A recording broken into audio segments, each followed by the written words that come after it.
प्रभूची या समयामध्ये आम्ही तुझ्या चरणाजवळ पुन्हा एकदा एकत्रित येतो की जिवंत देवा तुझ्या कृपेच्या द्वारे पुन्हा एकदा तू आज आम्हाला प्रत्येकाना तुझ्या पवित्र स्थानामध्ये तुझ्या गौरवासाठी, महिमेसाठी, तुझ्या प्रशंसेसाठी आणि पवित्र परमेश्वरा या प्रजासत्ताक दिनाच्या विशेष प्रार्थना सभेसाठी तू आम्हाला प्रत्येकाना एकत्रित केलंस की आमच्या भारत देशासाठी मी प्रार्थना करावी, आम्ही तुझ्याकडे मध्यस्थी करावी आणि परमेश्वरा आम्हाला प्रत्येकाना तुझ्या पवित्र भवनामध्ये तू एकत्रित केलेला असताना प्रभूजी आम्ही प्रार्थना करत आहोत,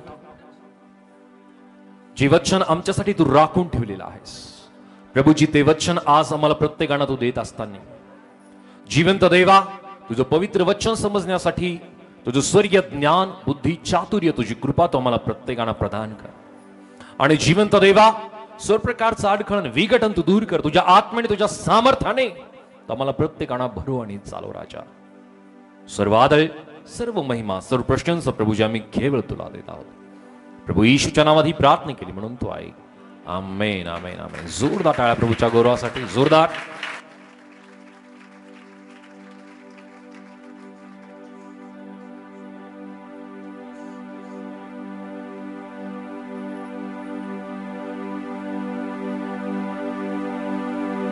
Please. Thank you, Lord. Hallelujah. सर्वजण हालेलुया, हालेलुया. सो प्रभू येशूच्या नावामध्ये तुम्हा प्रत्येकांचं पुन्हा एकदा मी स्वागत करत आहे की आजची सुंदरशी वेळ प्रभूने आमच्या प्रत्येकांच्या जीवनामध्ये प्रभूने जोडलेली आहे आणि आजच्या ह्या विशेष दिनाच्या म्हणजे प्रजासत्ताक दिनाच्या तुम्हाला प्रत्येकांना हार्दिक हार्दिक शुभेच्छा माझ्याकडून आणि माझ्या परिवाराकडून आणि जीजस लव्स मिनिस्ट्रीच्या माध्यमातून तुम्हा प्रत्येकांना मी हार्दिक शुभेच्छा देत आहे की हा प्रजासत्ताक दिन आपल्या प्रत्येकांसाठी, आपल्या परिवारासाठी, आपल्या देशासाठी परमेश्वर आशीर्वादाचा, समृद्धीचा आणि भरभराटीचा करो हीच विनंती परमेश्वराकडे आहे. जरा जोरदार टाळ्या प्रभूच्या गौरवासाठी मी वाजूया. Thank you lord. हालेलुया. सो आज आम्ही या ठिकाणामध्ये विशेष प्रार्थना सभेसाठी एकत्रित आलेला असताना प्रियानो, प्रजासत्ताक दिनाला संपूर्ण देशभरामध्ये आनंद उत्सवाने साजरा केला जातो. पण या प्रजासत्ताक दिना संदर्भात आम्ही परमेश्वराच्या पवित्र वचनातून सुद्धा आम्ही ऐकणार आहोत, कारण आमच्यासाठी हा राष्ट्रीय सण आहे. इतर सण जितके आहेत त्या सणापेक्षा आपला हा राष्ट्रीय सण आपल्यासाठी फार महत्वाचा आहे आणि परमेश्वराचं वचन सुद्धा या स्वरूपाने आम्हाला सांगतं की आम्ही ज्या देशामध्ये राहतो, ज्या देशाचे आम्ही नागरिक आहोत, त्या देशाचा आम्ही सन्मान करावा, त्याचा अभिमान आम्ही बाळगावा, कारण ही गोष्ट परमेश्वराकडून आम्हाला मिळालेली आहे की आम्ही भारताचे नागरिक आहोत. Hallelujah, hallelujah. आणि ही परमेश्वराची कृपा सुद्धा आहे की परमेश्वराने आम्हाला प्रत्येकाला तारण विधित केलं आणि त्याने आम्हाला त्याच्या कृपेच्या द्वारे एकत्रित केलं त्याच्या भवनामध्ये. सो प्रजासत्ताक दिनानिमित्ताने आम्ही या ठिकाणामध्ये एकत्रित आलेला असताना प्रजासत्ताक म्हणजे काय या शब्दाला जर आम्ही पाहिलं तर प्रजेने प्रजेसाठी चालवलेली सत्ता.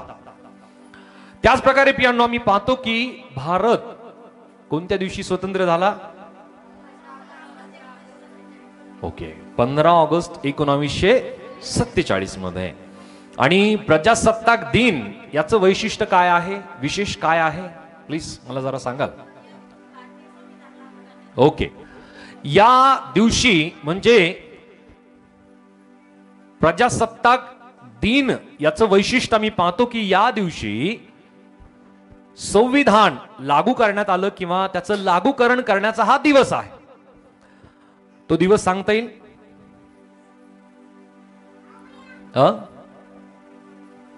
ओके, जरा सिस्टर साठी टाळ्या वाजवा. हालेलुया. 26 जानेवारी 1950 मध्ये.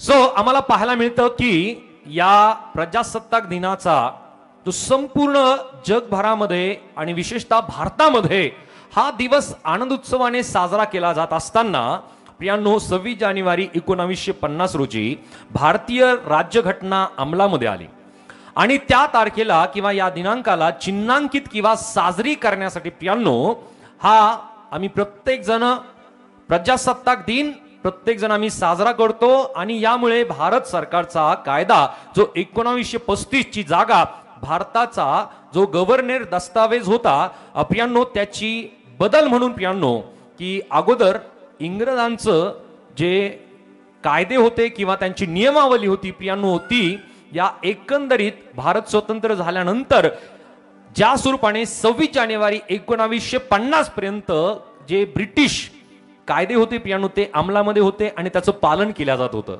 पण आजच्या दिवसापासून म्हणजे 26 जानेवारी 1950 पासून भारताला त्याचं स्वतंत्र संविधान मिळालं, स्वतंत्र कायदा मिळाला, स्वतंत्र नियम मिळाले आणि या सर्व प्रक्रियेला प्रियांनो बराचसा काळ लागला आणि आम्ही पाहतो की 29 ऑगस्ट 1947 रोजी प्रियांनो या संविधानाचा मसुदा तयार करण्यासाठी याची सुरुवात करण्यात आली आणि या मसुदा समितीचे जे अध्यक्ष होते डॉक्टर बाबासाहेब आंबेडकर या समितीचे ते अध्यक्ष होते आणि समितीने हा मसुदा तयार केला आणि 4 नोव्हेंबर 1947 रोजी संविधान सभेला त्यांनी सादर केला. सो एकंदरीत या प्रक्रियेला बराच काळ बराच वेळ लागला पण या सर्व गोष्टी करत असताना प्रत्येक भारतातील प्रत्येक घटकाचा बारकाईने विचार करण्यात आला, प्रत्येक जातीचा, प्रत्येक प्रांताचा, प्रत्येक व्यक्तीचा आणि प्रत्येक मनुष्य जातीचा प्रियांनो यामध्ये उल्लेख करण्यात आला आणि त्यांचा विचार करत प्रत्येक व्यक्तीला त्याला मूलभूत अधिकार कसे मिळतील आणि त्याला स्वातंत्र्याचा अधिकार कसं मिळेल आणि त्याचबरोबर नियमावली सुद्धा देण्यात आली. या अनुषंगाने बारकाईने या सर्व गोष्टीचा या मसुदा तयार करण्यात आल्यानंतरहून आजच्या दिनी म्हणजे 26 जानेवारी 1950 मध्ये प्रियांनो हे संविधान किंवा प्रत्येक व्यक्तीसाठी विशेष स्वरूपाचा हा नियमावली प्रियांनो भारतामध्ये लागू करण्यात आला आणि म्हणून 26 जानेवारी प्रत्येक व्यक्तीसाठी हा विशेष दिन आहे आणि विशेषतः भारतीय व्यक्तीसाठी प्रियांनो हा एक राष्ट्रीय सणापेक्षा मुळीच कमी नाहीये. Hallelujah hallelujah. सो ज्या स्वरूपाने पवित्र शास्त्र आम्हाला या गोष्टीबद्दल काय सांगतं ही सुद्धा आमची आता आध्यात्मिक बाजू आम्ही पाहूया. एकीकडे आम्ही पाहिलं की संविधानिक अधिकार आम्हाला मूलभूत अधिकार बरेचसे आणि पुष्कळसे अधिकार आम्हाला आहे पण त्याच प्रकारे परमेश्वराचं वचन की आपण ज्या देशामध्ये राहतो त्या संदर्भात नियम आणि कायदे याचं पालन करण्यासंदर्भात परमेश्वराचं वचन आम्हाला काय सांगतं या गोष्टी आम्ही पाहूयात. जर आम्ही पवित्र शास्त्रामध्ये पाहिलं तर रोमकरास पत्र याचा अध्याय 13 आणि वचन 1 आणि 2 रोमन चॅप्टर 13 वर्स 1 and 2 या ठिकाणामध्ये परमेश्वराचं वचन आम्हाला सांगतं की प्रत्येक जणाने वरिष्ठ अधिकाऱ्यांच्या अधीन असावे कारण देवापासून नाही असा अधिकार नाही, जे अधिकार आहेत ते देवाने नेमलेले आहेत म्हणून जो अधिकाराला आड येतो तो देवाच्या व्यवस्थेला आड येतो आणि आड येणारे आपणावर दंड ओढावून घेतील. हालेलुया. सो परमेश्वराचं वचन स्पष्टतेने सांगतं की ज्या देशामध्ये तुम्ही राहता त्या देशाचे नियम तुम्ही पालन करायला पाहिजे, त्याचे कायदे तुम्ही पालन करायला पाहिजे आणि ही व्यवस्था ही परमेश्वराकडून लागू केलेली आहे. हालेलुया. ही व्यवस्था संपूर्ण परमेश्वराकडून आहे आणि त्याचं प्रत्येक व्यक्तीने प्रत्येक नागरिकाने पालन करणं गरजेचं आहे. त्यानंतर देशाचा कायदा आणि सुव्यवस्था किंवा संरक्षण करण्यासाठी प्रियांनो कायद्याची किंवा नियमांची आवश्यकता असते. बरोबर आहे. प्रत्येकांना सुख शांती मिळावी, सुव्यवस्था देशामध्ये राहावी यासाठी कायद्याची किंवा नियमांची आवश्यकता असते. सो त्याच प्रकारे आध्यात्मिक जीवन जगण्यासाठी सुद्धा आध्यात्मिक नियमांची किंवा कायद्यांची आवश्यकता आहे. किती जण या गोष्टीबद्दल सहमत आहात माझ्या बरोबर? बरोबर. कारण जर नियम नसतील, कायदे नसतील तर त्या ठिकाणी कुठल्या प्रकारची व्यवस्था सुव्यवस्था मुळीच राहत नाही, संरक्षण राहत नाही, त्या ठिकाणामध्ये शांती सुद्धा राहत नाही. पण ज्या ठिकाणामध्ये कायदा आहे, ज्या ठिकाणामध्ये नियमावली आहे, त्या ठिकाणामध्ये शांती पाहायला मिळते, त्या ठिकाणामध्ये सुव्यवस्था पाहायला मिळते. आणि त्या स्वरूपाने प्रियानो मी पाहतो की जोपर्यंत देशामध्ये कायदा नव्हता, नियम नव्हता, तोपर्यंत प्रियानो कुठल्याही प्रकारचा व्यक्ती कुठलीही गोष्ट करू शकत होता. पण प्रियानो आम्ही पाहतो की भारताचं संविधान हे जगातल्या सर्व संविधानापैकी, कॉन्स्टिट्यूशन पैकी सर्वात पॉवरफुल किंवा फार प्रभावशाली असं भारताचं संविधान आहे. जरा जोरदार टाळ्या होत आपल्या भारत देशासाठी की एक उत्तम असा प्रियानो याची रचना करण्यात आली. आणि जगातले आणि आपल्या भारताचे महान तत्वज्ञानी आणि ज्ञानी डॉक्टर बाबासाहेब आंबेडकर यांच्यासाठी जरा जोरदार टाळ्या होत्यात की त्यांनी अशा प्रकारचा आज सुंदर किंवा विशेष स्वरूपाने जगात जे कायदे नाही किंवा जगातल्या सर्वात वेगळ्या अशा संविधानाची त्यांनी रचना केली. आणि त्या देशाचे आपण नागरिक आहोत. हालेलुया. आणि म्हणून प्रियानो जरा मी पवित्र शास्त्रामध्ये पाहतो की ज्या वेळेस देशाला चालवण्यासाठी, देशामध्ये सुव्यवस्था राहण्यासाठी, देशामध्ये शांती राहण्यासाठी, देशामध्ये प्रत्येक घटक, प्रत्येक एका स्तरातील व्यक्ती त्याला सुव्यवस्था राहण्यासाठी कायद्याची किंवा नियमांची आवश्यकता असते, त्या स्वरूपाने प्रियानो विश्वासणाऱ्यांच्या जीवनामध्ये किंवा ख्रिस्ती व्यक्तीच्या जीवनामध्ये सुद्धा प्रियानो नियमांची, आध्यात्मिक नियमांची सुद्धा त्याला गरज आहे. आणि जो व्यक्ती आध्यात्मिक नियमांचं पालन आपल्या जीवनामध्ये करेल, आध्यात्मिक कायदे त्याच्या जीवनामध्ये तो लागू करून घेईल, प्रियानो त्याच्या जीवनावरती या नियमांचा किंवा या कायद्यांचा त्याच्या जीवनावरती चांगला परिणाम झाल्याशिवाय राहणार नाही. हालेलुया. किती जणांना वाटतं की तुमच्या जीवनावरती या नियमांचा चांगला परिणाम व्हावा? हालेलुया. जर तुम्हाला वाटत आहे की तुमच्या जीवनावरती चांगला परिणाम व्हावा, तर आजचे हे नियम जर तुम्ही लक्षात घ्याल, लिहून घ्याल आणि ह्या नियमांना जर तुम्ही तुमच्या जीवनामध्ये लागू कराल, तर नक्की याचा चांगला परिणाम तुमच्या जीवनावरती झाल्याशिवाय राहणार नाही. हालेलुया. हालेलुया. हालेलुया. बोलो यीशु मसीह की, यीशु मसीह की, यीशु मसीह की. प्रियानो आज आम्ही समजून घेऊया की हे चांगले जे नियम आहे की जे आमच्या जीवनावरती चांगले परिणाम करते. आणि हे नियम आहे विश्वासणाऱ्यांच्या जीवनामध्ये आध्यात्मिक स्वरूपाने या नियमांना त्याने पालन करण्यासाठी कटिबद्ध असलं पाहिजे. हालेलुया.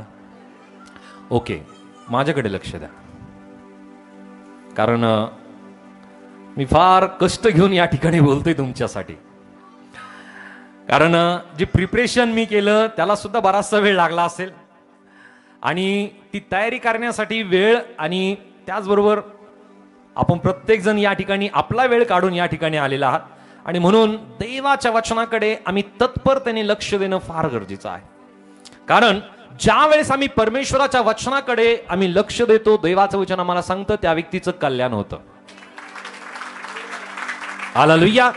जर तुम्हाला वाटतं की तुमचं कल्याण व्हावं, तर तुम्ही आजूकडे, बाजूकडे, मागे किंवा पुढे किंवा डावीकडे किंवा उजवीकडे मुळीच लक्ष देऊ नका.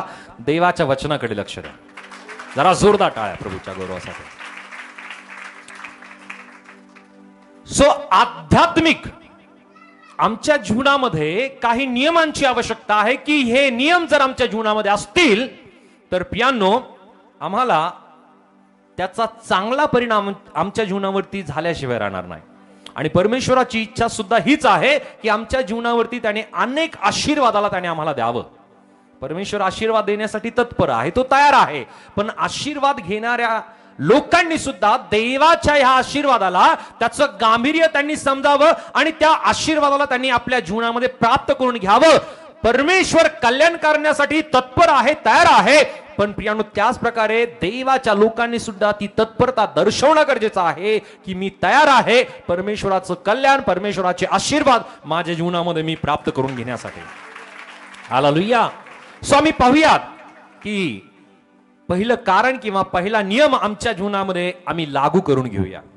एक वचन आम्ही वाचूया. 2 कोरिंथियाचा अध्याय 9 आणि वचन 6 या ठिकाणी मध्ये आम्हाला काय सांगत आहे?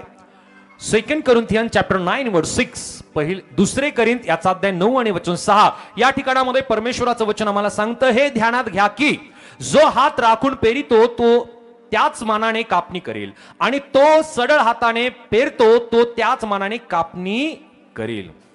वचनाची सुरुवात या ठिकाणामध्ये आम्हाला पाहायला मिळतं की वचन सांगतं, हे ध्यानात घ्या की.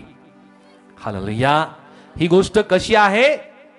ध्यानामध्ये घेण्यासारखी, लक्षामध्ये घेण्यासारखी. हालेलुया. जे घरी आहे ते म्हणतील हालेलुया. बोलू येशू मसीह की. खरंच नाहीये तुम्ही या ठिकाणी, कारण जर तुम्ही असता तर हालेलुया तुम्ही म्हटलं नसतं. जरा जोरदार टाळ्या प्रभूच्या गौरवासाठी. ओके, आहात माझ्या बरोबर आता? नक्की. आपल्या बाजूच्या व्यक्तीला सांगा, मी आहे. तुम्ही मी असा. आपण मिळून देवाचं वचन ऐकू. जरा जोरदार टाळ्या प्रभूसाठी.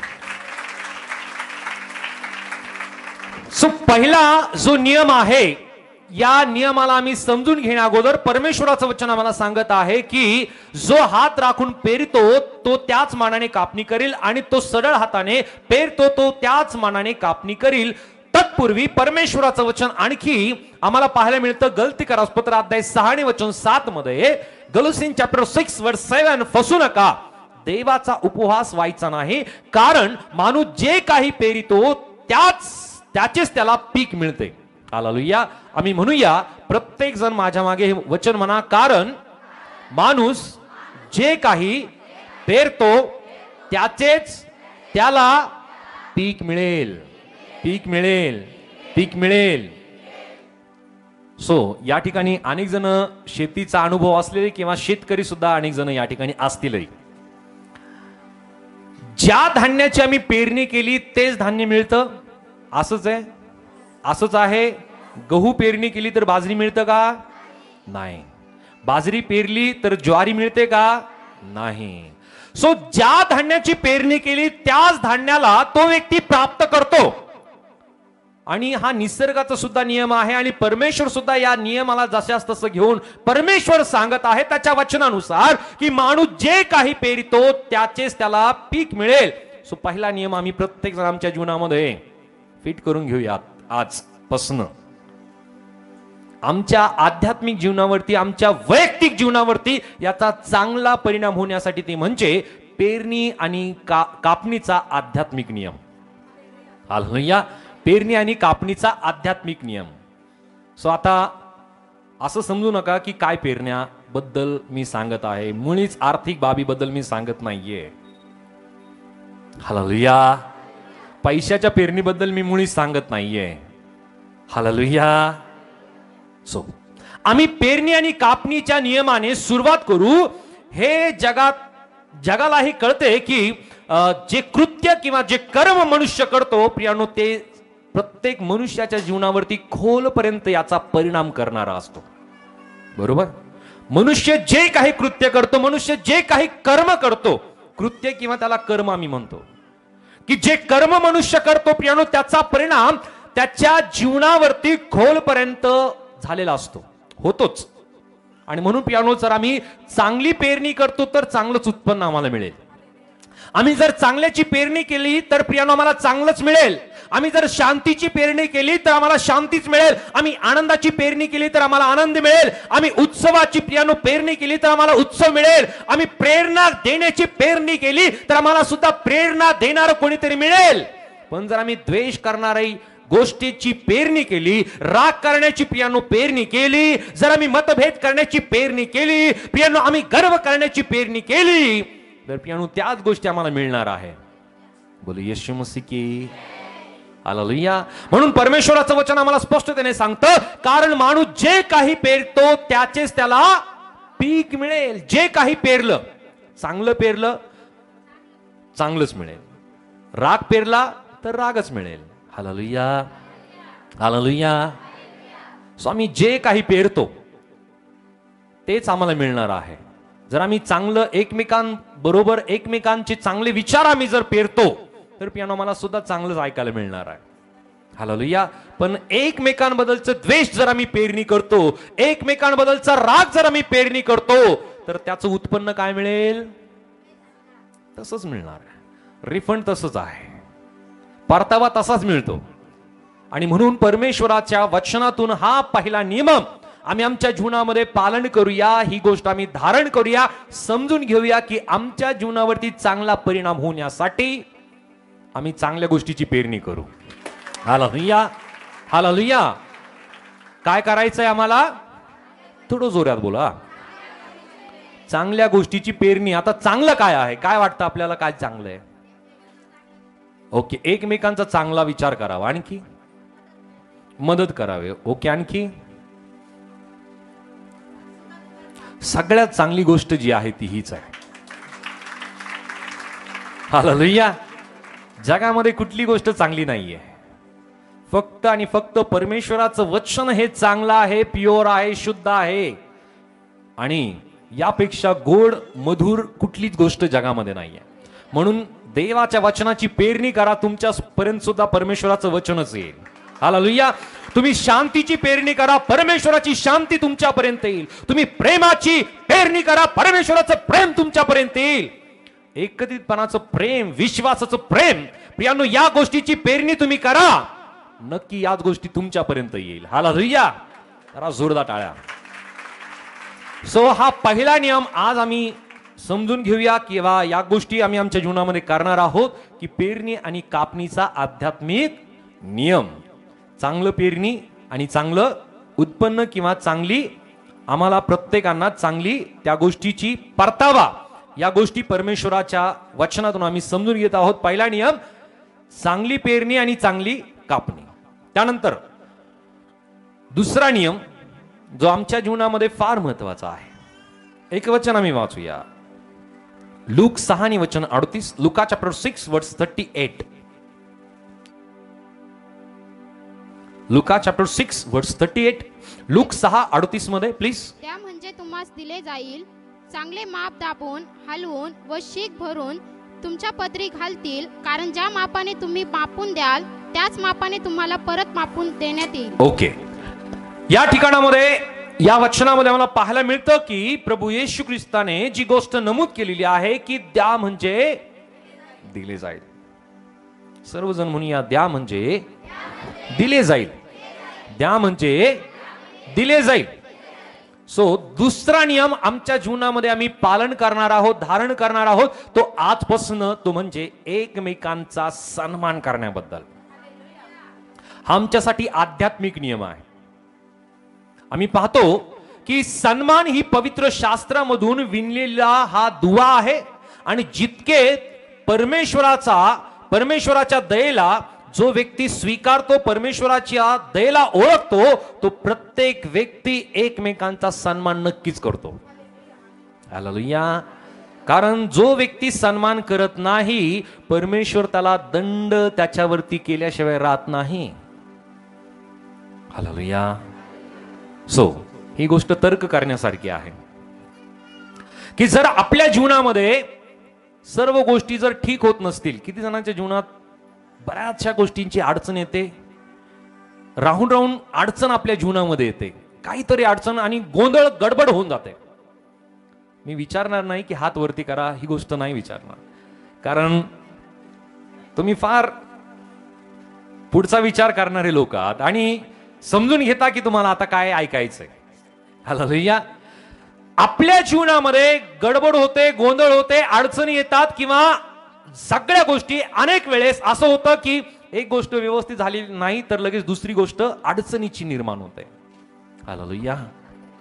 सो आम्ही आज या गोष्टीचा विचार केला पाहिजे की मी माझ्या पालकांचा, आई वडिलांचा कोणत्या ठिकाणामध्ये मी अपमान केलेला आहे, बोलण्याच्या द्वारे, वागण्याच्या द्वारे. आणि या गोष्टी जर तुम्ही परमेश्वराकडे विचारता आणि परमेश्वर त्या गोष्टी तुम्हाला स्पष्ट करतो, दाखवतो, तर परमेश्वराला तुम्ही क्षमा मागणं गरजेचं आहे. कारण प्रियांनो, परमेश्वराचं वचन या स्वरूपाने स्पष्टतेने आम्हाला सांगतं, आज्ञा परमेश्वराने दिलेली आहे. काय आज्ञा आहे? 10 आज्ञांपैकी एक आज्ञा. काय कर? थोडं जोरात बोला. हालेलुया. काही वेळासाठी आपले डोळे आपण बंद करूयात आणि परमेश्वराला म्हणूया की परमेश्वरा, माझ्या जीवनामध्ये ज्या गोष्टीला मी सामोरं जात आहे, अडचणींना मी सामोरं जात आहे, परमेश्वरा तुम्हाला दाखव की मी कोणत्या ठिकाणामध्ये मी माझ्या आई वडिलांचा, माझ्या पालकांचा मी अपमान केला असेल किंवा त्यांचा सन्मान मी केला नसेल. परमेश्वर त्या गोष्टी नक्कीच दाखवतो आम्हाला. आणि त्या परमेश्वराला म्हणूया की परमेश्वरा, मी पश्चातापी होतो, मी तुला क्षमा मागतो आणि मी पुन्हा माझ्या पालकांचा, आईवडिलांचा मी कधीही अपमान करणार नाही. कारण तू मला शिकवलंस की आपल्या आईबापाचा सन्मान कर. आमेन, आमेन. जोरदार टाळ्या प्रभूसाठी. आमच्या बोलण्याद्वारे, आमच्या वागण्याद्वारे, आमच्या कृतीच्या द्वारे आई वडिलांचा सन्मान केला जात नाही, अपमान केला जातो. आणि त्या कारणाने परमेश्वराचं वचन जर आम्ही वाचलं तर त्या ठिकाणामध्ये ही गोष्ट स्पष्टतेने नमूद केलेली आहे. त्या 10 आज्ञांपैकी प्रियांनो ही एक आज्ञा स्पष्टतेने नमूद केलेली आहे. जर आम्ही ती आज्ञा जर पवित्र शास्त्रामध्ये जर वाचली तर या गोष्टी परमेश्वराने आशीर्वाद आणि त्याच प्रकारे प्रियांनो ती आज्ञा पालन नाही केली तर त्यापासून येणारे जे शासन आहे, दंड आहे, या गोष्टी सुद्धा परमेश्वराने स्पष्टतेने सांगितलेल्या आहे. कारण निर्गमाच्या पुस्तकामध्ये अध्याय 20 आणि वचन 12 मध्ये या गोष्टी स्पष्टतेने सांगतात. एक्सोडस चॅप्टर 20 वर्स 12, आपल्या बापाचा व आपल्या आईचा मान राख, म्हणजे जो देश तुझा देव परमेश्वर तुला देत आहे त्या तू चिरकाल राहशील. कसा राहशील? चिरकाल राहणं म्हणजे काय आहे? काय? ओके, अनंत कालापर्यंत राहणं. ओके, आणखी चिरकाल राहणं म्हणजे काय? शांतीने राहणे, आनंदाने राहणे, समृद्धीने राहणे आणि परमेश्वराच्या कृपेने भरून राहणे प्रियांनो, त्याला चिरकाल राहणं म्हटलं जाईल. सो आजच्या वेळामध्ये आमच्या जीवनामध्ये आपत्ती, अडचणी, संकट, निराशा, दुर्बलता काय येतात याचं हे कारण की अनेक वेळेस आई वडिलांचा केलेला अपमान बोलण्याच्या द्वारे, वागण्याच्या द्वारे, कृतीच्या द्वारे, आणि जर या गोष्टी झालेल्या आहेत तर ही गोष्ट परमेश्वराकडे पश्चातापी होऊन आम्ही परमेश्वराला म्हणलं पाहिजे की परमेश्वर, आम्ही माझ्या आई वडिलांचा जर सन्मान केलेला नाही, अपमान मी त्यांचा केलेला आहे, तर परमेश्वरा आज तुम्हाला क्षमा कर. मी पश्चातापी होतो, मी पुन्हा माझ्या आई वडिलांचा अपमान मी करणार नाही. नक्की परमेश्वर क्षमा करेल. Hallelujah, hallelujah. आणि म्हणून प्रियांनो आणखी एक महत्वपूर्ण गोष्ट की आपल्या पालकांचा मी सन्मान करणे एका हिमनगासारखा आहे की ज्या प्रकारे त्या समुद्राच्या त्या पाण्यावरती प्रियांनो ते हिम तरंगत असतं, त्या स्वरूपाने प्रियांनो आम्ही आमच्या अधिकाऱ्यांचा सुद्धा सन्मान करायला पाहिजे. जे अधिकारी आपल्यावरती आहेत त्यांचा सन्मान करायला पाहिजे. त्याच प्रकारे मालकाचा सुद्धा सन्मान केला पाहिजे. कारण परमेश्वराचं वचन सुद्धा जे आम्ही सुरुवातीला वाचलं त्या ठिकाणामध्ये सुद्धा परमेश्वराचं वचन सांगतं की अधिकार सुद्धा हा परमेश्वराकडून मिळतो आणि म्हणून मालकाचा सुद्धा सन्मान केला पाहिजे. जो व्यक्ती आपल्या मालकाचा सन्मान करतो, आदर करतो प्रियांनो, तो सुद्धा सन्मानाचा पात्र बनतो. हालेलुया. जर मालकाचा द्वेष केला तर किती दिवस तो व्यक्ती त्या ठिकाणामध्ये कामाला टिकेल? हालेलुया, नाही टिकणार. कारण त्याच्या मनामध्ये आपल्या मालकाबद्दलचा द्वेष आहे आणि त्या कारणाने तो त्याच्यासाठी चांगला विचारच मुळी करू शकणार नाही आणि त्यातून त्याचं जे काम आहे ते काम ऑटोमॅटिकली रिव्हर्स गिअर सुरू होऊन जातो. बरोबर? जी उन्नती त्याला मिळायला पाहिजे, जे यश त्याला मिळायला पाहिजे, ते यश त्या ठिकाणामध्ये खुंटीत होतं, संपायला लागतं. आणि म्हणून प्रियांनो परमेश्वराचं वचन सुद्धा आम्हाला स्पष्टतेने आम्ही वाचलं की आम्ही रोमकरासपत्र अध्याय 13 आणि वचन 1-2 मध्ये की प्रत्येक जणाने वरिष्ठ अधिकाऱ्यांच्या अधीन असावे, कारण देवापासून नाही असा अधिकार नाही. जे अधिकार आहे ते देवाने नेमलेले आहे. हालेलुया. अधिकारी सुद्धा परमेश्वराकडून नेमलेले आहे. हालेलुया. त्याच प्रकारे प्रियांनो सेविकांचा सुद्धा सन्मान केला गेला पाहिजे. काय वाटतं याबद्दल? केला पाहिजे. Hallelujah, hallelujah. कारण जो व्यक्ती परमेश्वराच्या सेवकांचा सन्मान करतो तो परमेश्वराचा सन्मान करतो. आणि म्हणून प्रियांनो, जर देवाच्या सेवकांचा सन्मान केला जाऊ शकत नाही तर तो व्यक्ती मुळीच परमेश्वराचा सुद्धा सन्मान करू शकत नाही. हालेलुया. कारण परमेश्वराचं वचन आम्हाला सांगतं, तू थोडक्या गोष्टीविषयी विश्वासू राहिलास. हालेलुया. जो व्यक्ती सन्मान पेरतो त्याला सन्मान मिळेल की नाही? नक्की मिळेल. मग काही जणांची ही इच्छा असते की मला सन्मान लोकांनी द्यावा. मिळतो का? आम्ही जर सन्मानच पेरला नाही, आम्ही एकमेकांचा आदरच जर पेरला नाही तर आदर आमच्यासाठी कसा निर्माण होईल? पेरणी केली तरच आमच्यासाठी ती गोष्ट निर्माण होईल ना. हालेलुया. आम्ही आदर केला, एकमेकांचा आदर सन्मान जर केला तरच परमेश्वर आमचा सुद्धा आदर सन्मान नक्की करेल. या गोष्टीची अपेक्षा आम्ही परमेश्वराकडून करतो. आणि ज्या वेळेस परमेश्वराचं वचन सुद्धा आम्हाला सांगतं की सन्मान आणि गौरव ही गोष्ट परमेश्वराकडून मिळते. Hallelujah, hallelujah. कोणाकडून मिळते? आणि जर परमेश्वर तुम्हाला सन्मानित करत आहे, परमेश्वर जर तुम्हाला गौरव देत आहे तर ती गोष्ट परमेश्वराकडून मिळते. हा आशीर्वाद आहे तुमच्यासाठी. हालेलुया. म्हणून जर तुम्हाला ही गोष्ट जमत नाहीये सन्मान करायला तर परमेश्वर तुम्हाला या नियमाने ही गोष्ट शिकवू इच्छित आहे. हालेलुया. काय नियम आहे? की आम्ही सन्मानाचा आध्यात्मिक हा नियम आमच्या जीवनामध्ये आम्ही लागू करून घ्यावा. हालेलुया. कारण आमचा देव कसा आहे? शिस्तीचा देव आहे. कसा आहे? थोडं जोरात बोला. देवाला शिस्त फार आवडते. त्याला बेशिस्तपणा त्याने कधीही कबूल केला नाही. तो त्याने ती गोष्ट बिलकुल सहन केली नाही. आणि म्हणून पवित्र शास्त्रामध्ये आम्ही पाहतो की इस्रायल लोकांचं जीवन हे बेशिस्तपणाचं होतं. पण परमेश्वराला माहिती होतं की यांना वठणीवरती कसं आणायचंय. बोलो येशू मसीह की 3 दिवसाची जी वाटचाल होती त्याला 40 वर्ष परमेश्वराने लावले. कशासाठी माहिती आहे? त्यांना शिस्त शिकवण्यासाठी. कारण परमेश्वराला माहिती की कोणाला कसं वाकवायचं, कसं वळवायचं. आणि जर जो व्यक्ती वागतो, नम्र होतो, लीन होतो तर परमेश्वर नक्की त्याच्यावरती दया करतो. Hallelujah, hallelujah. आम्ही पाहतो की जी वस्तू वागते त्यातून एक नवीन वस्तू तयार होते. पण जी वस्तू वाकत नाही तर त्याचं काय होतं? ती तुटून जाते. राईट. सो त्याच प्रकारे आमचं आध्यात्मिक, आमचं वैयक्तिक जीवन सुद्धा या स्वरूपाने आहे की जो व्यक्ती प्रभू समोर वागतो, नम्र होतो, लीन होतो, परमेश्वर त्याच्यापासून नवीन पात्र तयार करतो. हालेलुया. म्हणून ज्या व्यक्तीच्या ठाई सन्मान परमेश्वराचा आहे तो व्यक्ती परमेश्वराच्या दयेला सुद्धा तो कबूल करतो, स्वीकारतो आणि तो एकमेकांचा सुद्धा सन्मान करतो, आदर करतो. आणि प्रियांनो, आम्ही सुद्धा ही गोष्ट आमच्या जीवनामध्ये नक्कीच करायला पाहिजे. हालेलुया. आम्ही एकमेकांचा आदर करायला पाहिजे, सन्मान करायला पाहिजे. आम्ही आई वडिलांचा सन्मान करायला पाहिजे. विशेषतः ही प्रत्येक पाल्यांना, प्रत्येक लेकरांना ही गोष्ट मी नक्की सांगेल की आपल्या आई वडिलांचा कायम सन्मान करणं गरजेचं आहे. त्यांचा अपमान परमेश्वर सुद्धा सहन करत नाही. हालेलुया. जर परमेश्वराचं वचन आम्हाला सांगतं की तू आपल्या आई बापाचा जर मान राखतो तर तू काय होशील? चिरकाल राहशील. आणि जर त्यांचा अपमान केला जातो तर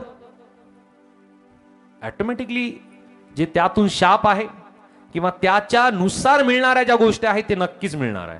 आशीर्वाद सुद्धा न बोलता मिळतात तर शाप सुद्धा न बोलता नक्कीच मिळतात. बोलो येशू मसीह की. म्हणून सन्मान आईवडिलांचा, सन्मान अधिकाऱ्यांचा, सन्मान मालकाचा, सन्मान सेवकांचा, देवाच्या लोकांचा. हालेलुया. सन्मान आपल्या बहीण भावांचा. Hallelujah, hallelujah. आणि हीच गोष्ट अनेक वेळेस जमत नाही आणि म्हणून प्रियांनो देवाचा सन्मान सुद्धा आम्हाला मिळत नाही. सत्य ही गोष्ट. सन्मान आणि गौरव परमेश्वर नक्कीच देईल. त्यानंतर प्रियांनो हा तिसरा नियम आहे की जो आमच्या जीवनामध्ये आम्ही लागू करून घेणार आहोत, तो म्हणजे क्षमा करण्याचा आध्यात्मिक नियम. ही गोष्ट जितकी सोपी वाटते तितकी नाहीये. आहे का? आठवण येते परत परत. राईट. 4 चौघामध्ये, इतक्या समुदायामध्ये माझा घोर अपमान झाला. मी कसा काय विसरू. होता असं, आठवण येते. पण परमेश्वराचं वचन आम्हाला काय सांगतं. हालेलुया. कलसे पत्र अध्याय 3 आणि वचन 13 मध्ये, कोलोसियन चॅप्टर 3 वर्स 13, कलसे 3 आणि वचन 13 या ठिकाणामध्ये परमेश्वराचं वचन आम्हाला स्पष्टतेने सांगतं, एकमेकांचे सहन करा आणि कोणाविरुद्ध कोणाचे गाऱ्हाणे असल्यास आपसात क्षमा करा. प्रभूने तुम्हाला क्षमा केली तशी तुम्हीही करा. बोलू येशू मसीह की. कारण परमेश्वराचं वचन स्पष्टतेने सांगतं, क्षमा करा म्हणजे क्षमा केली जाईल. आणि जर क्षमा नाही केलं तर अपेक्षा केली पाहिजे का. केली पाहिजे का. आम्ही जमिनीमध्ये गहू पेरलेच नाही आणि आम्ही जमिनीला म्हणलो, मला 1 क्विंटल 5 क्विंटल 10 क्विंटल मला तू गहू दे, मिळेल का. त्यातून ढेकळच मिळतील ना, बरोबर ना. चांगली अपेक्षा मुळीच आम्ही करू शकत नाही, कारण आम्ही चांगली पेरणीच केली नाही, चांगलं कुठल्या प्रकारचं धान्य त्यामध्ये टाकलं नाही, तर आम्हाला सुद्धा चांगलं मिळणार नाही. सो त्याच प्रकारे जर आम्ही क्षमा केली नाही, आम्हाला सुद्धा क्षमा मिळणार नाही. परमेश्वराचं जे मापन यंत्र आहे ते फार वेगळं आहे. मनुष्याच्या विचाराच्या त्या परी आहे, त्याच्या पलीकडे ते आहे. आणि मनुष्याला या गोष्टी समजत नाही, म्हणून परमेश्वर दाखल्याच्या स्वरूपाने त्याच्या गोष्टी स्पष्ट करतो. आणि म्हणून या ठिकाणामध्ये आम्हाला वचन स्पष्टतेने सांगतो, स्पष्ट एकमेकांचे काय करा. आम्ही सर्वजण म्हणूया, एकमेकांचे सहन करा. बाळक साहेब, हे काय सांगता तुम्ही. हीच गोष्ट तुम्हाला जमत नाही ना. हालेलुया. हा विचार करा की तुमच्या बरोबर किती जणांचा वाद होतो. का होतो माहितीये. सहन करत नाही, सहन होत नाही. वाद कमी किती जणांबरोबर होतो. क्वचितच होतो, क्वचित. आहे कोणी. फक्त 1 2 3 हात वरती आले. 3-4 म्हणजे एक गृहीत मी धरतो की जास्तीत जास्त वाद होतात, असंच ना. का. याचं कारण हे आहे की आम्ही सहन करत नाही. पण आमचा स्वभाव कधी बदलला पाहिजे माहितीये. कारण प्रभू सुद्धा आमचा प्रत्येकांचा तो धीराने सहन करतोय. जर त्याने सहन करणं सोडलं तर काय होईल. परमेश्वराचं वचन आम्हाला स्पष्टतेने एका ठिकाणी आम्हाला सांगतं, उत्पत्तीच्या पुस्तकामध्ये जर आम्ही वाचलं तर त्या ठिकाणामध्ये एक शहर दिलेलं आहे. त्या शहराचं नाव सांगता येईल कोणाला. सदोम आणि गमोरा. या शहराचं परमेश्वराने सहन केलं, पण एक लिमिट त्या ठिकाणामध्ये संपली. आणि ती सीमा संपल्यानंतर परमेश्वराने त्यावरती आपला कोप त्या नगरावरती परमेश्वराचा भडकला. एक प्रत्येक गोष्टीची सीमा आहे, बरोबर. पण आमच्यावरती इतकी भयंकर गोष्ट मुळीच घडत नाही की आम्ही सहनच करू शकत नाही. हालेलुया. पण परमेश्वराचं वचन या ठिकाणामध्ये आम्हाला सांगतं की परमेश्वर जो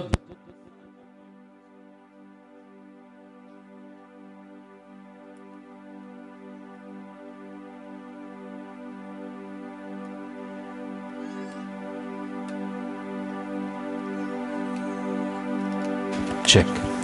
सो या ठिकाणामध्ये आम्ही पाहतो की जो परमेश्वर आहे तो परमेश्वर धीराने सहन करत असताना आम्हाला सुद्धा तो ही गोष्ट नमूद करतो की एकमेकांचे सहन करा. ही चॉईस आहे की नियम आहे. काय वाटतं तुम्हाला.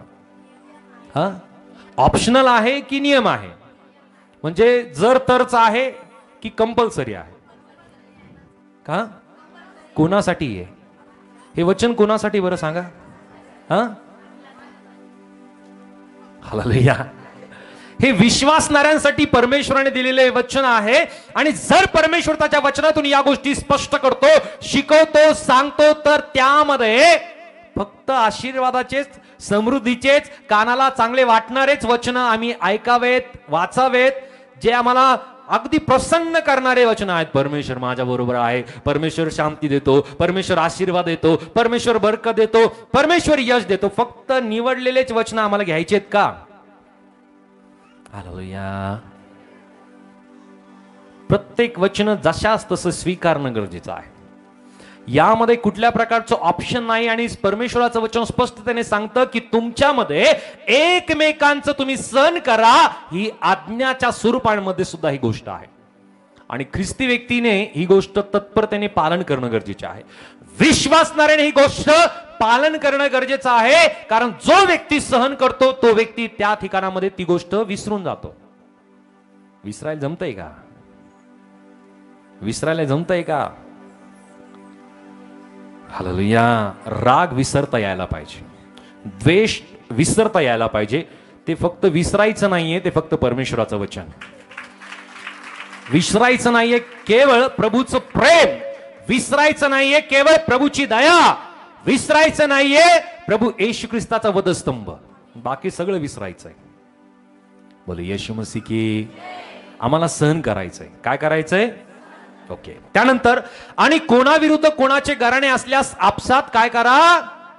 क्षमा करा. आम्ही सर्वजण म्हणूया आपसात क्षमा करा. आपसात क्षमा करा. आपसात क्षमा करा. आम्ही करतोय का? बाळक सभी नका सांगू ना हो. आशीर्वादाचं वचन सांगू प्लीज. हालेलुया. प्रभूच्या प्रेमाबद्दल सांगा. आणि आज जगामध्ये याच गोष्टी जास्त होत आहेत. येशूकडे या, तो तुम्हाला आरोग्य देईल. येशूकडे या, तुम्हाला तो समृद्धी देईल. पण प्रियांनो, आम्हाला वचनाची स्पष्टतेने ही गोष्ट घोषणा करणं गरजेचे आहे की आम्ही आपसामध्ये क्षमा करायला पाहिजे. आम्ही एकमेकांचं सहन करायला पाहिजे. प्रभूने तुम्हाला क्षमा केली तर तुम्हीही एकमेकांना क्षमा केलीच पाहिजे. कारण जर आम्ही क्षमा केली नाही तर आम्हाला सुद्धा क्षमा मुळीच मिळणार नाही. ही वचनाची सत्यता आहे. हालेलुया. हालेलुया. सो तिसरा नियम आमच्यासाठी काय आहे की आम्ही एकमेकांचं सहन करावं. आम्ही क्षमा करण्याचा आध्यात्मिक नियम आम्ही आजपासून आमच्या जीवनामध्ये लागू करणार आहोत. बोले येशू मसीह की. त्यानंतर चौथा नियम आमच्या जीवनामध्ये आम्ही लागू करणार आहोत. आणि हा चौथा नियम फार कमी जणांच्या जीवनामध्ये पाहायला मिळतो. ते म्हणजे देणे आणि विश्रांतीचा आध्यात्मिक नियम. हालेलुया. किती जण या ठिकाणामध्ये व्यवसाय करता? बरं, व्यवसाय काय व्यवसाय करताय का? बाकी सगळे नोकरदार आहेत वाटतं. नोकरीलाच आहेत का जास्त? व्यवसाय करणारे किती जण आहेत प्लीज? कसलाही व्यवसाय असेल प्लीज. ओके. व्यवसाय किंवा नोकरी जेही आपण करताय, परमेश्वराच्या या चौथ्या नियमाला जर आज आमच्या जीवनामध्ये आम्ही धारण केलं, आम्ही स्वीकारलं, त्याचं पालन जर आमच्या जीवनामध्ये आम्ही केलं तर प्रियांनो, नक्की याचा चांगला परिणाम आमच्या आध्यात्मिक, आमच्या वैयक्तिक जीवनावरती झाल्याशिवाय राहणार नाही. हा चौथा नियम आहे, देणे आणि विश्रांतीचा आध्यात्मिक नियम. एक वचन आम्ही वाचूया. लेवियाचं पुस्तक अध्याय 27 आणि वचन 30 मध्ये. लेविटिकस चॅप्टर 27 वर्स 30 या ठिकाणामध्ये वचन आम्हाला काय सांगतं? लेवी 27 आणि वचन 30. भूमीच्या उत्पन्नाचा संपूर्ण दशमांश परमेश्वराचा आहे. मग तो जमिनीचा उपज असो अथवा झाडांची फळे असोत, ते परमेश्वरा प्रित्यर्थ पवित्र होय. ओके. काय आहे वचन? भूमीच्या उत्पन्नाचा संपूर्ण संपूर्ण संपूर्ण ओके. आमची उत्पत्ती कुठून झाली आहे? आमची उत्पत्ती कुठून झाली आहे? असं कोणी नाही ना? हा, हालेलुया. आमची उत्पत्ती, मनुष्याची उत्पत्ती मातीपासून आहे. बरोबर. आणि परमेश्वराचं वचन सुद्धा सांगतं की मातीपासून तुझी उत्पत्ती आणि तू पूर्ववत मातीस मिळशील. आणि त्याच कारणाने या ठिकाणामध्ये वचन स्पष्टतेने सांगतं, भूमीच्या उत्पन्नाचा संपूर्ण दशमांश परमेश्वराचा आहे. म्हणजे आमच्या प्रत्येकांच्या उत्पन्नाचा दशमांश कोणाचा आहे? कोणाचा आहे? कोणाचा आहे? क्या बात है. सो आता या दशमांशाच्या संदर्भात परमेश्वराने एक मॉडेल आम्हाला दिलंय. हा नमुना कृती परमेश्वराने दिलेला आहे की जो व्यक्ती प्रियांनो या दशमांशाला देतो, परमेश्वर त्याच्या उत्पन्नाच्या 10व्या या भागाला जो कोणी परमेश्वराला देतो त्याचा परतावा परमेश्वर त्याला दिल्याशिवाय राहत नाही. परमेश्वर त्याच्या मेहनतीला, त्याच्या कामाला परमेश्वर यश देतो, बरकत देतो. प्रियांनो, यशाची बरकतीची अपेक्षा करणं चांगलं आहे, पण त्यासाठी पेरणी करणं गरजेचं आहे. या गोष्टीची शाश्वती की परमेश्वरा तू मला जे दिलंस त्याचा हा 10वा भाग मी तुला देतोय. 100चा 10वा भाग किती? 1000चा 10वा भाग किती? आणि 10,000चा 10वा भाग किती? आणि 1,00,000चा 10वा भाग किती? किती चांगलं कॅल्क्युलेशन तुमचं, मला माहिती नव्हतं. जरा जोरदार टाळ्या प्रभूसाठी. हालेलुया. म्हणजे प्रत्येकांचं गणित एकदम पक्का आहे. बोले येशू मसीह की हालेलुया. म्हणजे प्रत्येकांना 10वा भाग कळतो. कळतो का? कळतोय? ओके. आता वचनाकडे आम्ही जाऊया. लेवियाचं पुस्तक आम्ही वाचलं. लेविया 27 आणि वचन 30. भूमीच्या उत्पन्नाचा संपूर्ण दशमांश परमेश्वराचा आहे. मग तो जमिनीचा उपज असो अथवा झाडांची फळे असो, ते परमेश्वरापित्यर्थ काय आहे? वचन सांगतं परमेश्वरापित्यर्थ ही गोष्ट काय आहे? पवित्र आहे. आणि जी वस्तू, जी गोष्ट परमेश्वराची आहे, जर ती आम्ही राखली तर आम्हाला आशीर्वाद मिळतील का? आम्ही न देता आपल्यासाठी जर ठेवली तर परमेश्वराचे आशीर्वाद आम्हाला मिळतील का? किती जणांना वाटतं की परमेश्वराने तुम्हाला यशाचे, बरकतीचे, समृद्धीचे आशीर्वाद द्यावे? कोणालाच नाही. सगळ्यांना वाटतं? ओके, चांगली गोष्ट आहे. परमेश्वर देईल ही. आता फ्लॅशबॅक मध्ये आम्ही जाऊयात. आपले डोळे बंद करूयात आणि आठवण करूया की गेल्या 1 वर्षामध्ये आम्ही किती वेळेस दशमांश प्रभूच्या भांडारामध्ये आणला. बाळक साहेब, हा दशमांश होता आणि हा दशमांश मी देवाच्या कार्यासाठी अर्पण करत आहे. कमीत कमी डोळे तरी बंद करा माझ्यासाठी. मला तरी वाटलं पाहिजे की तुम्ही विचार तरी करताय आणि प्रभूही पाहतो ही गोष्ट.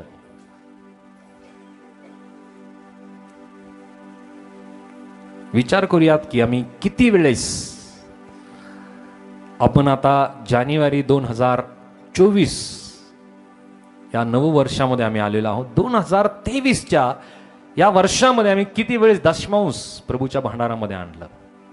मी दानाबद्दल नाही म्हणत. जे अर्पण आम्ही या ठिकाणामध्ये गीत चालू असताना अर्पण करतो त्याबद्दल मुळीच मी बोलत नाहीये. ओके, आमेन. आपल्याला हिशोब आलाय.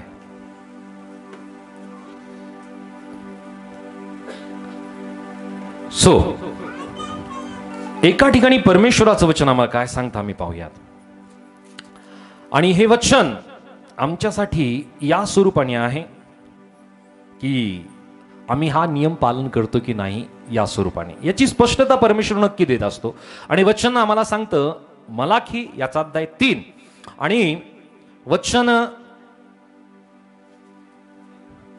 आम्ही वाचणार आहोत 6 पासून. तुमच्या पूर्वज मलाखी 3रा अध्याय वचन 6 पासून प्लीज. कारण मी परमेश्वर बदलणारा नव्हे, म्हणून याकब वंशज हो, तुम्ही नष्ट झाला नाही. तुमच्या पूर्वजांच्या दिवसापासून माझे विधी तुम्ही मोडिले, ते पाळिले नाहीत. मजकडे वळा, म्हणजे मी तुम्हाकडे वळेल, असे सेनाधीश परमेश्वर म्हणतो. एक मिनिट. या ठिकाणी एक वचन आहे, एक शब्द दिलाय की तुम्ही पूर्वीच्या दिवसापासून माझे विधी तुम्ही मोडिले. काय केलं? काय मोडलं? थोडं जोरात बोला. आवाज एकदम लास्ट स्टेपला गेला सगळ्यांचा आता.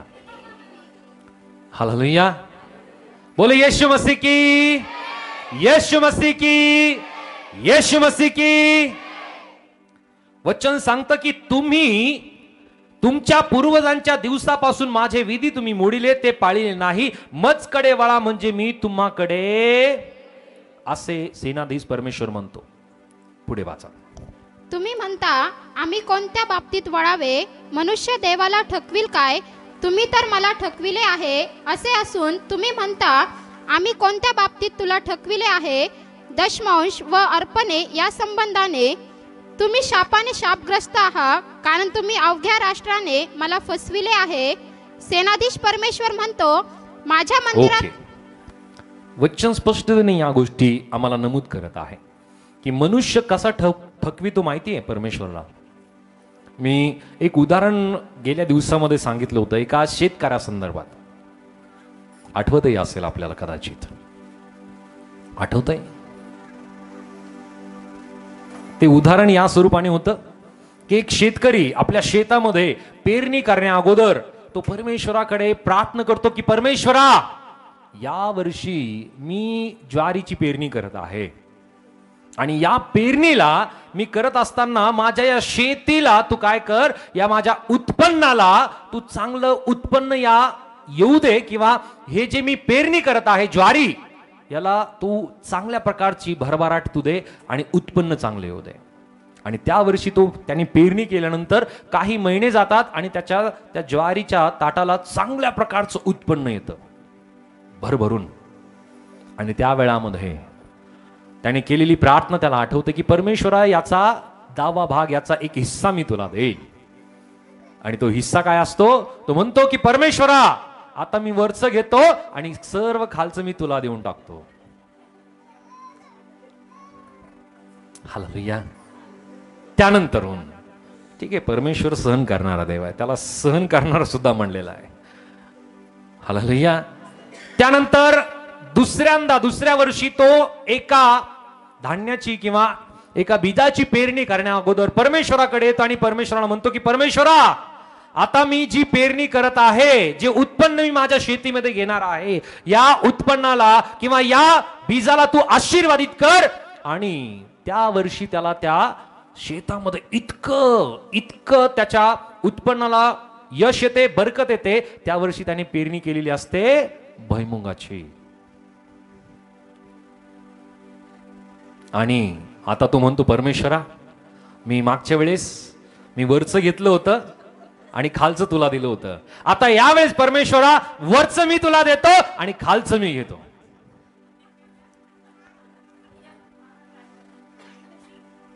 हालेलुया. म्हणजे भुईमुग त्याला आणि पाला पाचोळा परमेश्वराला. सो मनुष्य देवाला ठकवितो. सो या उदाहरणातून ही गोष्ट आम्हाला स्पष्ट नक्कीच होईल.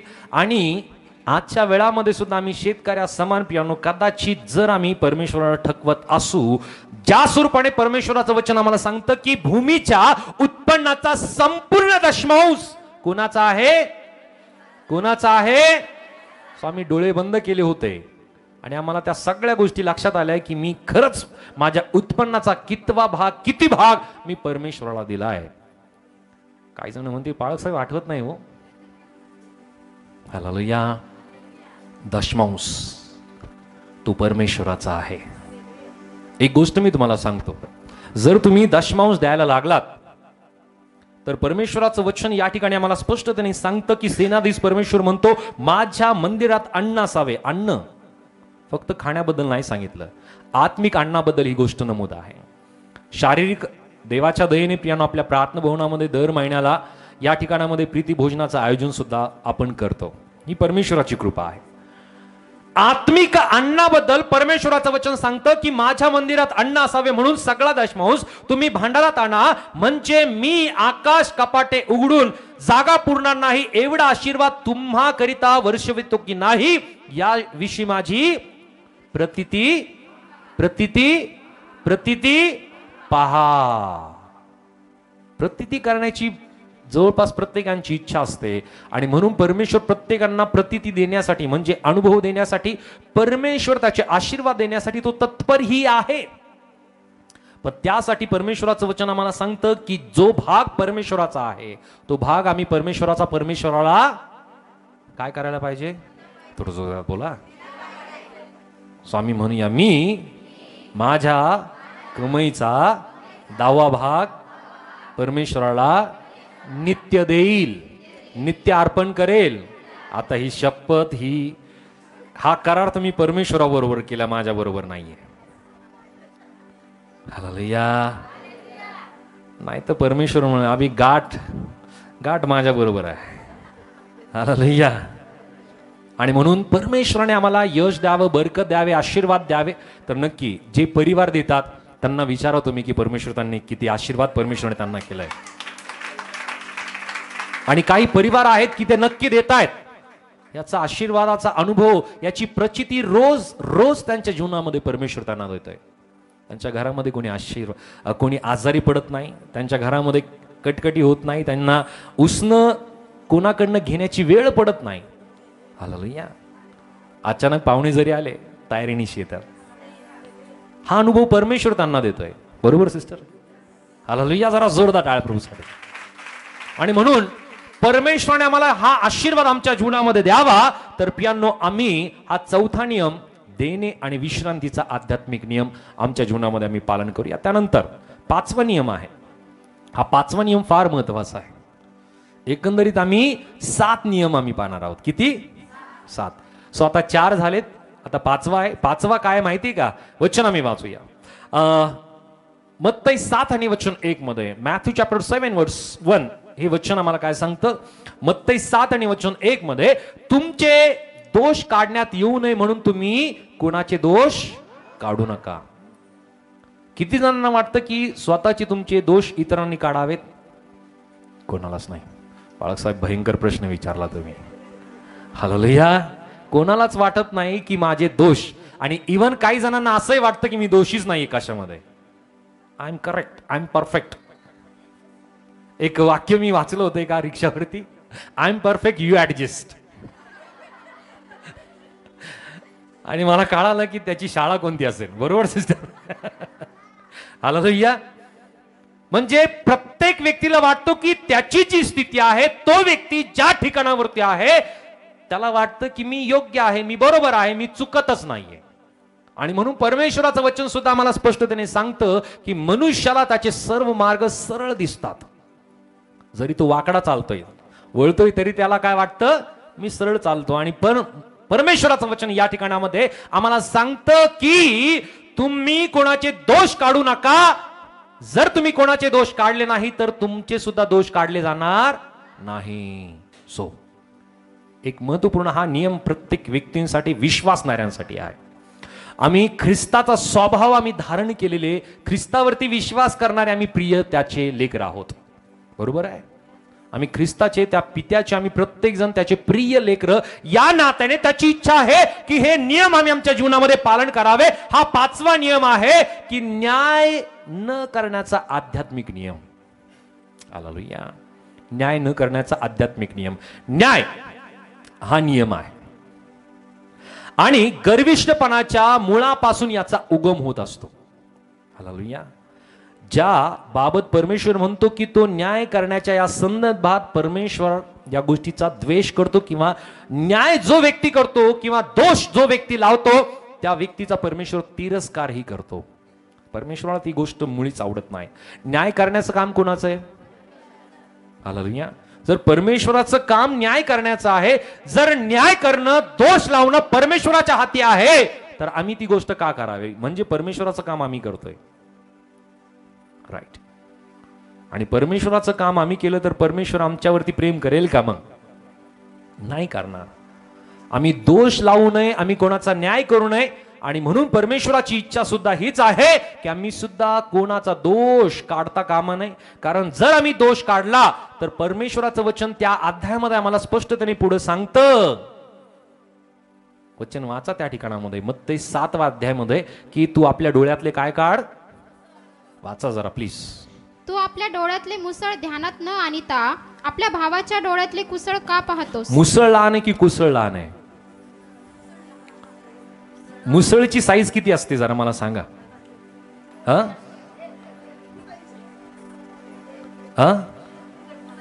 प्रत्येक राज्यामध्ये मुसळाची जी साईज आहे वेगवेगळी आहे.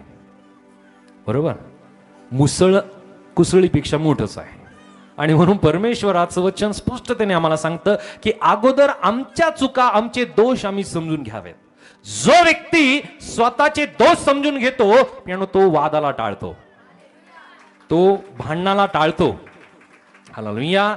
आणि तोच व्यक्ती समजून घेऊ शकतो, तोच व्यक्ती आपले दोष स्वीकारू शकतो, ज्या व्यक्तीला पियानो वादापेक्षा, दोषापेक्षा, न्यायापेक्षा तो व्यक्ती प्रिय असतो. हालेलुया. पण आजच्या वेळामध्ये आम्ही पाहतो की प्रेम, प्रीती थंडावलेली आहे, मंद झालेली आहे. पण देवाच्या लोकांमध्ये प्रेम सदोदित असलंच पाहिजे, कारण प्रेम आमच्या प्रत्येकावरती प्रभूने केलं आणि त्याचं प्रेम आम्ही पुढे घेऊन चाललेलो आहोत. आम्हाला प्रत्येकाला त्याने मिठाच्या स्वरूपाने या जगामध्ये ठेवलेलं आहे. आम्ही जगाचे मीठ आहोत. हालेलुया. हालेलुया. आम्ही जगाचे मीठ आहोत. आणि आमचा जर तो खारटपणा गेला, आमच्या ठाई असलेलं जर प्रेम नष्ट झालं, तर प्रियांनो आम्ही नक्की ख्रिस्ताला उंचवू शकत नाही, त्याचा गौरव आम्ही करू शकत नाही, आणि त्याच्याबद्दलची सुवार्ता आम्ही मुळीच सांगू शकत नाही. म्हणून परमेश्वराचं वचन या ठिकाणामध्ये आम्हाला स्पष्टतेने सांगतं की दोष काढण्यात येऊ नये, म्हणून तुम्ही कोणाचे दोष काढू नका. न्याय करण्यामध्ये मनुष्य आपणाला इतरांपेक्षा अधिक सक्षम मानतो, संघटित मानतो, आध्यात्मिक स्वतःला मानत असतो, आणि असा विचार करणारा व्यक्ती सुद्धा इतरांबरोबर काय करतो? तुलना करत असतो. तो न्याय करत असतो. मी त्याच्यापेक्षा उत्तम आहे, मला त्याच्यापेक्षा चांगलं बोलता येतं, मला त्याच्यापेक्षा चांगली माझी आध्यात्मिक पातळी आहे, मला चांगले जास्त वचन माहिती आहे, मला जास्त प्रार्थना करता येते, मी चांगला आहे त्याच्यापेक्षा. ही वृत्ती सुद्धा इतरांबरोबरची न्याय करण्याची वृत्ती आहे, आणि ख्रिस्ती व्यक्तीच्या जीवनामध्ये हे मुळीच असता कामा नये. एक घटना प्रभू येशू ख्रिस्ताने प्रियानो दाखल्याच्या स्वरूपाने सांगितली की एक जकातदार आणि एक परुषी मंदिराकडे जातात, आणि जकातदार काय करतो? दूर उभा राहून वर स्वर्गाकडे न पाहता तो परमेश्वराकडे प्रार्थना करतो. आणि एक परुषी आहे तो काय करतो? स्वर्गाकडे आपले डोळे लावून तो अशी प्रार्थना करतो, मी त्या जकातदारासारखा नाही, मी कसा आहे? मी धार्मिक आहे, मी नीतिमान आहे, मी आठवड्यातून 2 उपवास करतो, मी माझ्या कमाईचा दशमांश सुद्धा मी देतो, आणि स्वतःची वाहवा, स्वतःचा अभिमान तो परमेश्वरासमोर मांडतो. परमेश्वराचं वचन स्पष्टपणे सांगतं, जो स्वतःला नम्र करेल तो योग्य वेळामध्ये परमेश्वर त्याला उच्च करेल, पण जो स्वतःला उच्च करेल प्रभू त्याला नमविल्याशिवाय राहणार नाही. त्याचं मापन यंत्र फार वेगळं आहे. हालेलुया. हालेलुया. जर आम्हाला वाटतं की परमेश्वराने आम्हाला उंच करावं, तर आम्ही कायम नम्र राहणं, लीन राहणं गरजेचं आहे, कारण परमेश्वर आम्हाला उच्च केल्याशिवाय राहणार नाही. आणि ज्या वेळेस परमेश्वर आम्हाला उच्च करेल त्या वेळामध्ये पियानो कोणीही त्यामध्ये आडकाठी टाकणार नाही. ती परमेश्वराची कृपा तुमच्यावरती झालेली आहे. आणि म्हणून आम्ही कोणाचाही न्याय न करता, एका ठिकाणी परमेश्वराचं वचन आम्हाला सांगतं नीतिसूत्राच्या पुस्तकामध्ये, जो शल्मोन राजा आहे, अधिक बुद्धिमंत आणि देवाच्या सामर्थ्याने कृपेने भरलेला हा व्यक्ती, हा राजा, पियानो नीतिसूत्राच्या पुस्तकामध्ये अध्याय 30 आणि वचन 8च्या पहिल्या भागामध्ये तो लिहितो, व्यर्थ अभिमान व लबाडी माझ्यापासून दूर राख. काय कर? माझ्यापासून या व्यर्थ अभिमान व लबाडी माझ्यापासून दूर राख. म्हणजे जो व्यक्ती न्याय करण्याचं सोडून देतो, इतरांबरोबर तुलना करण्याचं सोडून देतो, जो व्यक्ती इतरांना तुच्छ लेखण्याचं सोडून देतो, पियानो त्याच्यावरती परमेश्वर नक्कीच कृपा करतो. हालेलुया. आमची धार्मिकता प्रियानो एका ठिकाणामध्ये आम्हाला स्पष्ट वचन सांगतं की मळक्या चिंदीसारखं आमची धार्मिकता आहे, पण जसे आम्ही आहोत तसं त्याने आमचा स्वीकार केला आहे. हालेलुया. ही गोष्ट विशेष आहे. आम्ही जसे आहोत तसं त्याने आमचा स्वीकार केला आहे, आणि जसं त्याने आम्हाला स्वीकारलेला आहे प्रियानो, आता आम्हाला अभिमान बाळगण्याची आवश्यकता नाही, कारण त्याच्या कृपेने त्याने आमचा स्वीकार केला आहे, त्याच्या दयेने आमचा त्याने स्वीकार केला आहे. आम्ही फार चांगले नाहीये. हालेलुया. त्यानंतर एकंदरीत आम्ही 5 आध्यात्मिक नियम आम्ही पाहिले. त्यानंतर 6वा आध्यात्मिक नियम आहे, तो आहे धन्यवाद देण्याचा आध्यात्मिक नियम. कोणता नियम? थोडं जोरात बोला. सर्वजण माझ्या बरोबर आहात? नक्की जोरदार टाळ्या प्रभूसाठी. हा 6वा नियम आहे धन्यवाद देण्यासंदर्भात. एका ठिकाणामध्ये परमेश्वराचं वचन आम्हाला सांगतं, याकोबाचे पत्र अध्याय 5 आणि वचन 9 मध्ये, जेम्स चॅप्टर 5 वर्स 9 या ठिकाणामध्ये वचन आम्हाला काय सांगत आहे? याकोब 5 आणि वचन 9 प्लीज. बंधूंनो, तुम्ही दोषी ठरू नये म्हणून एकमेकांविषयी कुरकुर करू नका. बंधूंनो, तुम्ही दोषी ठरू नये म्हणून एकमेकांविषयी कुरकुर करू नका. ओके, या ठिकाणामध्ये परमेश्वराचं वचन आम्हाला सांगत आहे, बंधूंनो तुम्ही दोषी ठरू नये म्हणून एकमेकांविषयी कुरकुर करू नका. पहा, न्यायाधीश दाराजवळ उभा आहे. न्यायाधीश कुठं आहे? न्यायाधीश कोण आहे? प्रभू येशू, की जो न्यायाधीश आहे आणि जो लवकरच दाराशी तो ठेपलेला आहे आणि लवकरच त्याचं आगमन होणार आहे. बरोबर आहे, कारण आम्ही प्रत्येक जण प्रभू येशूची वाट पाहत आहोत. हालेलुया. आणि आम्ही प्रत्येक जण प्रभू लवकर येणार आहे त्याची आम्ही वाट पाहत असताना देवाचं वचन आम्हाला स्पष्टतेने सांगतं की आम्ही प्रत्येकांनी वचनामध्ये ही गोष्ट नमूद केली की तुम्ही दोषी ठरू नये म्हणून एकमेकांविषयी कुरकुर करू नका. पहा, न्यायाधीश दाराजवळ उभा आहे. आणखी एक वचन आम्हाला सांगतं, 1 योहान याचा अध्याय 1 वचन 8 आणि 9. 1 जॉन चॅप्टर 1 वर्स 8 and 9. या ठिकाणामध्ये परमेश्वराचं वचन आम्हाला सांगतं, आपल्या ठाई पाप नाही असा जर आपण म्हणत असलो तर आपण स्वतःला फसवितो व आपल्या ठाई सत्य नाही.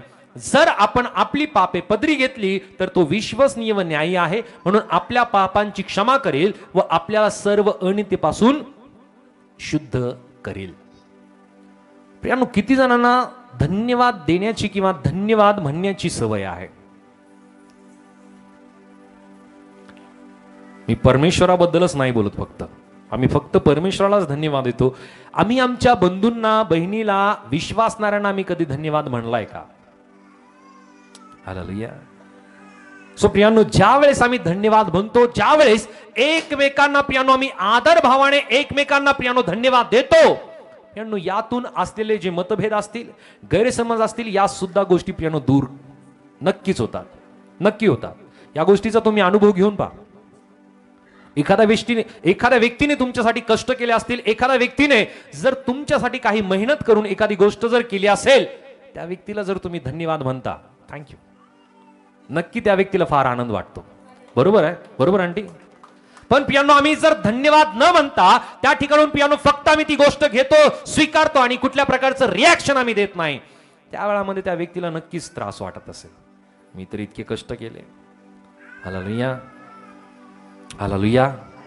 प्रियांनो, याची सवय आम्ही लावली पाहिजे, एकमेकांचा धन्यवाद देत प्रियांनो आम्ही या गोष्टीची ज्यावेळेस आम्ही सवय लावू, प्रियांनो मतभेद सुद्धा कमी होतील, राग सुद्धा कमी होईल, द्वेष सुद्धा कमी होईल आणि एकमेकांचा आदरभाव सुद्धा नक्की वाढेल.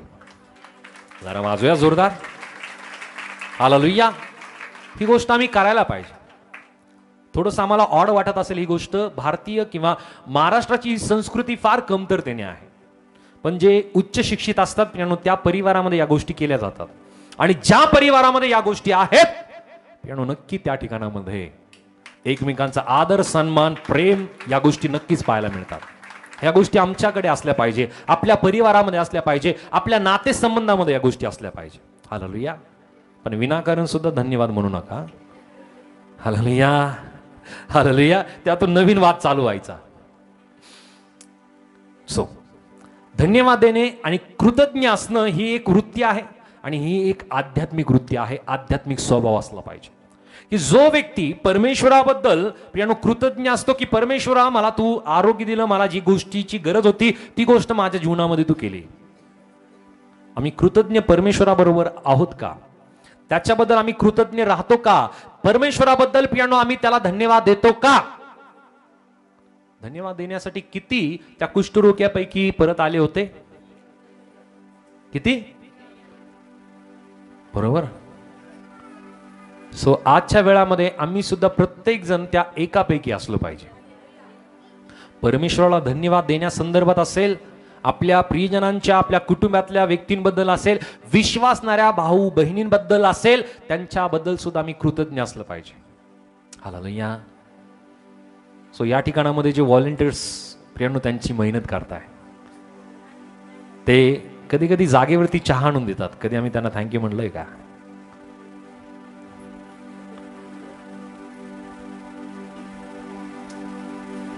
या ठिकाणामध्ये चटई आपण येण्या अगोदर टाकलेली असते. साफसफाई केलेली असते, त्या प्रत्येकांना आम्ही धन्यवाद म्हणतो. जोरदार टाळ्या त्यांच्यासाठी. थँक्यू आंटी, थँक्यू की आम्ही एकमेकांबद्दल कृतज्ञ, एकमेकांबद्दल आम्हाला प्रत्येकांना धन्यवाद देता यायला पाहिजे.